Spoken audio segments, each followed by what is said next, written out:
Hi everybody, this is Mama Shan, and today in this tutorial I'm going to show you how to create a beam of light in an image. So let's get started. I'm just going to remove the gradient layer here and start with our original image. We also remove the work path. We'll just start from scratch. The tool that you're going to want to select for this job is the pen tool. So come over into the toolbar and click on the pen tool. And then go up to the top options bar and be sure to select the middle icon, which has the little graphic of the tool itself. Then you're going to want to create a blank new layer so that we can fill the selection we draw with the pen tool on a separate layer. We'll have more editability that way. And then I'm just going to move this out of the way a bit and press Control minus on a PC or Command minus on a Macintosh so that you can see the gray area behind your canvas. What you're going to want to do is start your pen drawing outside of the source, if that's where it's coming from. And I'm just going to click a point and drag. Just going to drag like this, and then come over here, click a point, and drag up here. You'll see it's sort of like a little rubber band effect when you do that, and I'm going to show you how to turn that feature on. So I've drawn my shape for the light shaft. Up here in the top options bar, there's this little downward triangle, and you can choose to have the rubber band option on so that you can see it when you're pulling it. Doing a path without this on would be like click and then you don't see anything happen until you click another point. I'm going to hit delete on that. So the rubber band helps, especially for beginners with the pen tool, to at least give you a sense of the direction that the line is going on. So we've created our path, and this is a non-printable vector type of technology that's going on. There's nothing going on until we either fill it or put a gradient inside of it.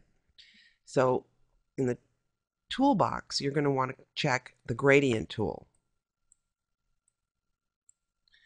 And then you're going to want to come up to this little preview box here and click on that downward triangle. And it's going to populate the palette or panel with little icons of various gradients, default gradients or custom gradients that you have created.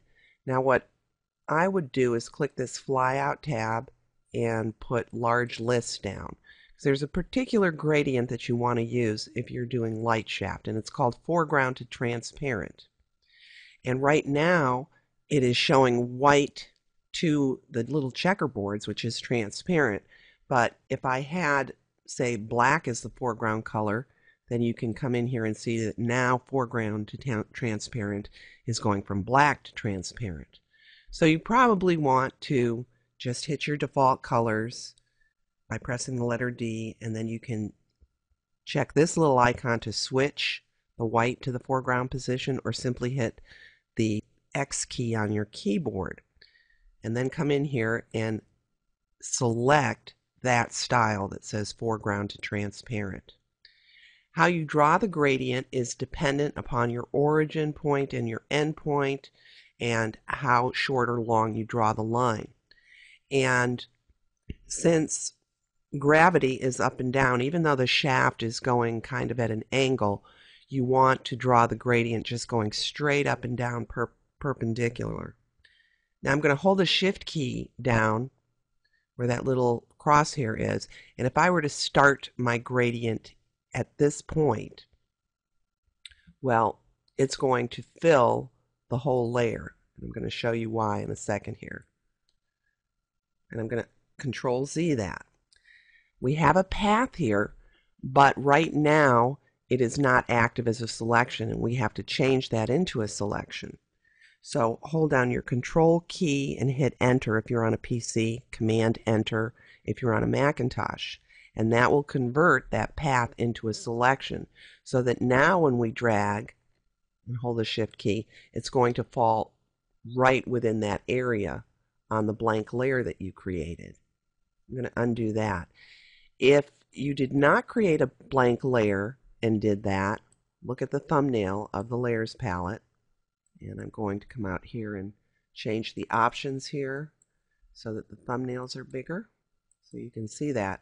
Well, we've embedded that gradient into that layer, and that doesn't give us as much editability choices. So I'm going to undo that, highlight layer 1, and notice when I drag, if I have the origin point within the picture, it's a very limited transition. So what you want to do is pretend your origin is up here somewhere outside of the canvas, and it doesn't matter where you click and drag down, it's going to appear only in the selection because that's what's active. So just click up here somewhere, hold your shift key down so that it's a straight line, and then actually go a little bit outside of your canvas before you release, and that's going to give you a nice transition of light. And now you want to go to select and deselect, or simply hit Control D on a PC, Command D on a Macintosh. We need to add a little bit of a blur to this. So with layer 1 still highlighted, go up to Filter, Blur, Gaussian Blur, and select an amount that looks good to you for the transition. You don't want it too little and you don't want it too much, but just find a spot, a sweet spot, where it looks like soft light coming down in the shaft. I'm going to click OK. Now after you do this, you may need to transform your gradient layer, this shaft, a little bit. Like right here, I think I want to pull that up above. Just make it a little bigger. So you can go under Edit to Free Transform, or simply hit the shortcut Control T on a PC, Command T on a Mac, and I'm just going to take this handle and pull it up a little bit. That looks better. And then commit that. Once you have your light shaft done, this is a black and white image, and so it's not going to make too much of a difference, but on a color image, you change the blending mode of that shaft of light to screen so that the pixels that it's coming over, it will interact a little bit better. The other thing that you can do if you've created your shaft of light on a separate layer is you can easily change the color of it or tone by simply adding a color overlay layer style. So just click the effects icon at the bottom of the layers palette. Let me move this up so you can see. And go into color overlay. When that layer style box opens up, you can simply click the color box and come into the overlay color picker, and you can pick another color light, put that on there, click OK, click OK, and now you have a color shaft of light. When you're finished, you want to open up the Paths palette, and if you don't see your tab, simply go under the top window menu and you'll find Paths in the drop-down list. When we use the pen tool, whenever you use any vector tool in Photoshop, it will create what's called a work path. You want to delete this before you save your image. This can interfere with various things if you have hidden paths, so just delete that, come back out to Layers, and flatten your image by clicking the Flyout tab, and just choose Flatten Image so that it becomes all one layer. And then you would go to File, Save As,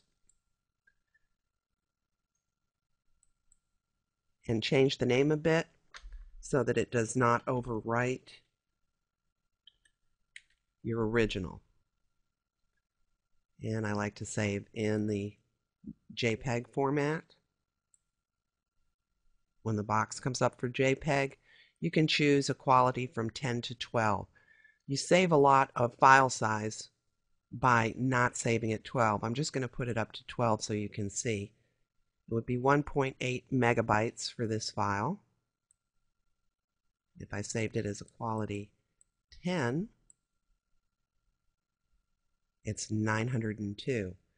And did you see any quality loss or any difference here? Very hard to. So I'm going to go for this since it's going to the web anyway.